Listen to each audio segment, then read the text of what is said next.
भगवान राम जिस ऋतु को आदर्श मानते हैं उनका कहना यही है। इसमें आप देखेंगे शरद ऋतु के द्वारा उन्होंने ज्ञानी को संदेश दिया, भक्त को संदेश दिया, राजा को संदेश दिया।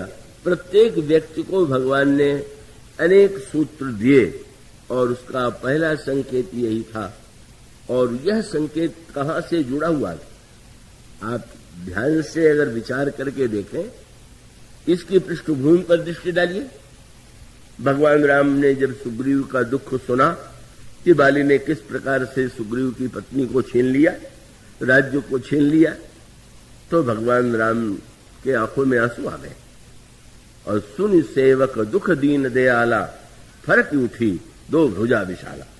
भगवान के आंखों में आंसू आ गया और भुजाएं फड़क उठी और भगवान ने कहा, सुनो सुग्रीव, मैं मारी हूं, बाली ही एक ही बाण, सुग्रीव निश्चिंत हो जाओ, मैं उस बाली का वध एक ही बाण से करूंगा और तुम विश्वास रखो, ब्रह्म रुद्र शरणागतहु गए न उबरी प्राण।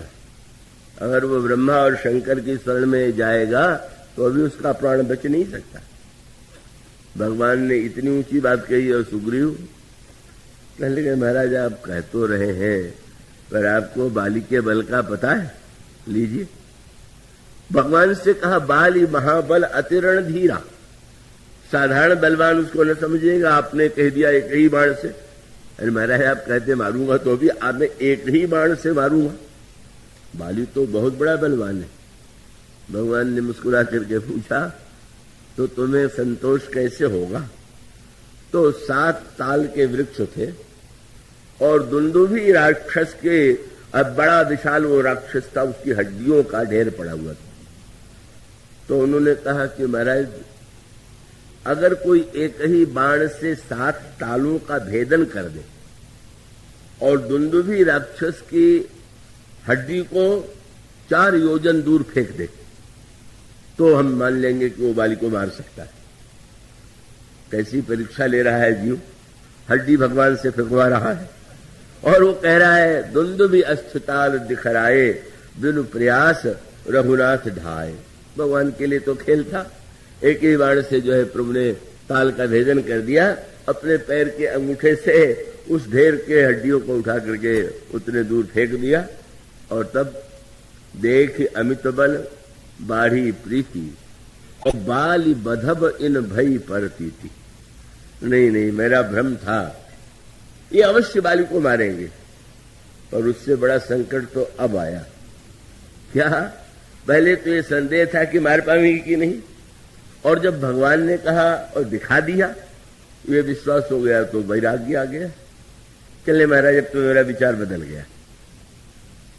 क्या बदल गया?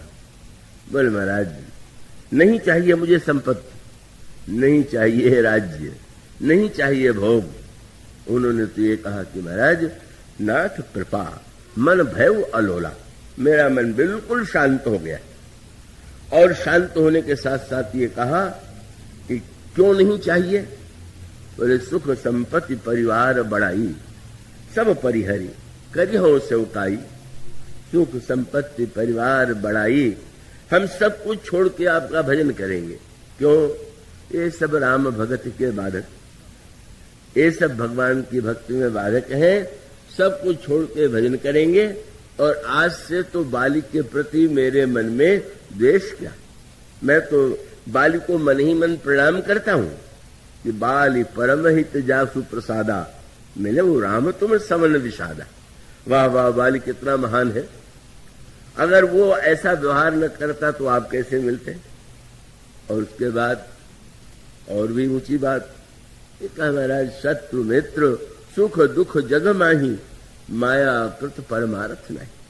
ये शत्रु मित्र सुख दुख ये सब माया का खेल है, परमार्थ सत्य थोड़ी। इतना ऊंचा ज्ञान, ऐसी ऊंची भक्ति, ऐसा ऊंचा वैराग्य जब भगवान ने सुना तो भगवान पर प्रभाव क्या पड़ा? सुन विराग संजित कपिबानी, बंदर ने छलांग तो अच्छी लगाई, अच्छा डालिए से डाली पर कूदा चला जा रहा। सुन विराग संजित कपिबानी, मानो हम लोग भी और समय समय पर उसको दोहराते रहते हैं। हृदय में होता है नहीं, उस स्थिति का अनुभव होने के बाद कोई कहे तो सार्थक, और अनुभव के पहले हम वो बात कहने लगे जो वेदांत में लिखा हुआ है या भक्त शास्त्र में लिखा हुआ है, यही मानो। भगवान ने कहा कि भाई अब तुम ये कह रहे हो, लेकिन तुम तो जो कह रहे हो तो ठीक ही है, ठीक ही, मैंने जो सिद्धांत तुम कह रहे हो वो सिद्धांत से बिल्कुल सत्य है। पर प्रभु ने कह दिया कि पर मित्र तुम ये भी तो जानते हो कि सखा वचन मम मृषा न होई, पर मित्र मेरी बात भी तो झूठी नहीं होती। सुग्रीव ने कहा अच्छा मुझे तो लड़ने की इच्छा नहीं है, पर आपके सत्य को बचाने के लिए जैसा कहिए वो मैं करूं। प्रभु को बड़ा आनंद आया, बोले मेरे ऊपर ये एहसान करने जा रहे हैं, अब जो कार्य करेंगे वो मेरे ऊपर कृपा करके, क्योंकि इनमें ज्ञान वैराग्य और भक्ति सब आ गई है। और जब प्रभु ने कहा कि अच्छा जाओ बाली को पुकारो, गर्जना किया और गर्जना के पश्चात बाली निकल करके आया, और जो ही बाली का एक मुक्का सुग्रीव पर लगा, ऐसे घबराए तब सुग्रीव विकल होई भागा। एक ही मुक्के में न ज्ञान रहा, न वैराग्य रहा, न तो भक्ति रही। व्याकुल होकर भगवान के पास आए, प्रभु आपने तो कहा था एक ही बाण से मारेंगे। प्रभु ने कहा भाई मैं पहचान ही नहीं पाया कौन बाली है और कौन सुग्रीव। वहां बाली अपनी पत्नी को वेदांत सुना रहा था और यहां ये भगवान को सुना रहा था। बाली से जब पत्नी ने कहा कि महाराज वो तो जानते हैं सुग्रीव ने जिनसे मित्रता किया है वो बड़े बलवान, तो बाली ने कहा बलवान, अरे वो तो ईश्वर है। और तब ईश्वर है तो आपको डर नहीं लगता? तो नहीं, डर नहीं लगता। क्यों? कहा बाली सुनो भीरु प्रिय समदर्शी रघुनाथ। शास्त्रों में कहा हुआ कि ईश्वर समदर्शी है, तो मुझ में और सुग्रीव में भेद कर ही नहीं सकता। तो बोले महाराज ये तो वेदांत का लक्षण है, अगर भगवान मार दे तो उसने भक्ति की सबसे ऊंची बात कही।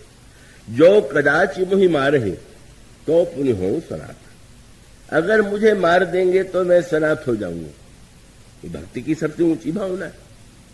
तो स्वामी जी से किसी ने कहा कि इसका अर्थ ये है कि ऊपर से चाहे जैसा रहा हो, पर भीतर से तो पक्का ज्ञानी और पक्का भक्त है। तुलसीदास जी ने बाली को एक ही उपाधि दिया, क्या? बोले गोस्वामी जी ने कहा अस कही चला महाअभिमानी। ये न ज्ञानी है न भक्त है, ये तो केवल शुद्ध अभिमानी।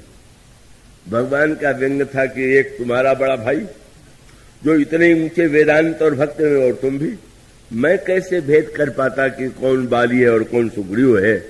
तुम तो दोनों बिल्कुल एक ही जैसे लगे। तब सुग्रीव उस स्तर पर बोले जहां पर जो बोलना चाहिए उन्हें। बोलना क्या सत्य है बात तो नहीं है। किसी छोटे से विद्यार्थी से पहली कक्षा में पूछा जाए कमाने कबूतर, कमाने क्या होता है, और कहीं पिताजी को उसने ग्रंथ से किसी को बताते सुना हो कि कमाने ब्रह्म होता है, और कबूतर के स्थान पर ब्रह्म लिख दे तो परीक्षा में पास नहीं होगा। उसका पाठ वही है, उसको वही उत्तर देना चाहिए। भगवान मानो यह बताना चाहते थे कि सुग्रीव ये मिथ्या कल्पना कि तुम सब कुछ छोड़ करके मेरा भजन कर सकते हो, शत्रु मित्र मिथ्या है, ये सारी बातें सुनी सुनाई है, तुम्हारी अनुभूति की नहीं। तुम्हें ऐसा लगता नहीं है, तुम केवल सुन के कहते हो, और इसीलिए जब वो परीक्षा होती है तो तुम्हारा चरित्र जो है उल्टा दिखाई देता है। और फिर भगवान मानो सूत्र यही तो देते हैं। सुग्रीव अगर कहते हैं कि नहीं महाराज संपत्ति नहीं चाहिए, सुख नहीं चाहिए, परिवार नहीं चाहिए, तो भगवान क्यों भला उनको विवाह फिर से पत्नी से मिलावे, राज्य दे? बस वहां सूत्र वही। भगवान ने यही कहा था कि तुम पत्नी को स्वीकार करो, राज्य को स्वीकार करो, भोगों को स्वीकार करो, पर स्वीकार करते हुए भी सीता जी का पता लगाना है, इस बात को जानना है। सीता जी मूर्तिमती भक्त हैं, और तब बुराई कहां पर आई? बुराई इसमें नहीं थी कि वो भगवान की शरण में गया, वो सकाम था। बुराई तब आई कि जब वह भोगों में इतना भूल गया कि भू सीता जी के पता लगाने का ध्यान ही नहीं रहा। बस यहीं पर वह मूल एक रेखा है और उसका अभिप्राय है कि जिस समय वह सुग्रीव जो ये कह रहा था कि शत्रु मित्र सुख दुख मिथ्या है, सब कुछ छोड़ करके भजन करेंगे, जब वर्षा ऋतु व्यतीत हो गई तो एक दिन भी यह ध्यान नहीं आया सुग्रीव को कि चल करके मिला मैं, जिन प्रभु ने मुझे इतना दिया है और उनकी कृपा से मैं राज्य कर रहा हूं, एक दिन आने का अवकाश नहीं मिला। और उसके बाद भगवान ने कहा, सोचा कोई बात नहीं है, बरसात आती है तो बाढ़ भी आती है, और बरसात में जब जल बढ़ता है तो गंदगी भी बढ़ती ही जाती है। इसलिए भगवान ने जब वर्षा ऋतु का वर्णन किया तो यही कहा कि क्षुद्र नदी भरी चली तोराई, जस थोरही धन खली तराई। का वो जब कोई क्षुद्र व्यक्ति धन पा लेता है तो जैसे बरसात में चारों ओर बाढ़ ही बाढ़, जल ही जल दिखाई देता है, पर वो जल गंदा है, वो जल मलिन है और वो व्यक्ति को जलाता नहीं, मारता। पर जल जब वो शरद ऋतु कि ग्रीष्म ऋतु तो नदी की परीक्षा है।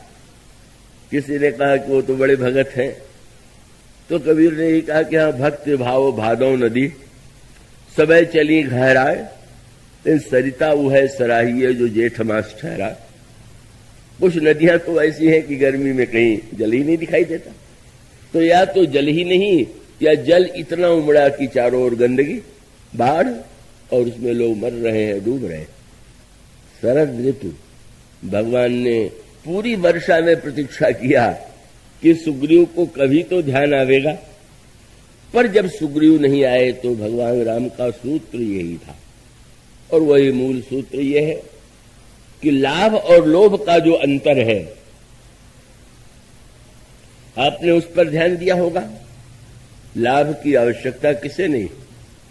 भगवान राम जब भक्त का लक्षण बताते हैं तो कहते हैं आठों जथा लाभ संतोषा। कबीरदास जी भगवान से तो नहीं कहते कुछ नहीं चाहिए, ताई इतना दीजिए जामे कुटुंब समाए, मैं भी भूखा ना रहूं, साधु न भूखा जाए। लाभ की आवश्यकता है, लोभ की नहीं। और कैसा विलक्षण ये शब्द रचना की गई, दोनों में ल और भ अक्षर बिल्कुल एक ही है, अलग शब्द नहीं है। अक्षर दोनों में, लाभ में भी वही और लोभ में भी वही, तो फिर एक को बुरा क्यों कहते हैं? लाभ और लोभ में अंतर क्या है? बोले बस मात्रा का भेद। ल के साथ अ जोड़ दिया तो लाभ बन गया, पर मात्रा बढ़ती गई। अब अ नहीं, आ ई ए आई, तब कहीं ओ। मानो ज्यो ज्यो मनुष्य की यह वृत्ति बढ़ती जाए मात्रा की, और तो बस जो 10 20 50 मिले, सत होय हजारों लाख मंगेगी, और कोटि अरब खरब असंख्य पृथ्वीपति होने की चाह जगेगी। और स्वर्ग पताल को राज्य मिले, पर तऊ तृष्णा अति आग लगेगी।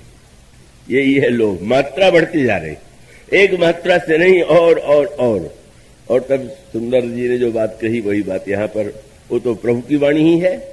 उन्होंने कहा जो 10 20 50 मिले, सत होए हजारों लाख मंगेगी, और कोटि अरब खरब असंख्य पृथ्वीपति होने की चाह जगेगी। और स्वर्ग पताल को राज्य मिले, पे तऊ तृष्णा अति आग लगेगी। तब बोले सुंदर एक संतोष बिना, सठ तेरी तो भूख कभी न भगेगी। तुम्हारे जीवन में तो आप कहीं भी देख लीजिए, आप बहुत भोजन कर रहे तो आपका क्या होगा? बीमार होंगे कि नहीं होंगे? जब लाभ में लोभ की दिशा में, तो भगवान प्रारंभ से ही कहते हैं कि लक्ष्मण, लाभ के स्थान पर लोभ की वृत्ति जब आती है तो अंतःकरण मलिन हो जाता है, जीवन के स्थान पर वो रोग की सृष्टि करता है। और तब जब अगस्त के रूप में विवेक का उदय हो, संतोष के रूप में, अगस्त कौन है? संतोष है। और भगवान कहते उदित अगस्त पंथ जल सोखा, जेमी लोभ है सोख है संतोषा। इसके बाद की चर्चा कल होगी। आज यावर राम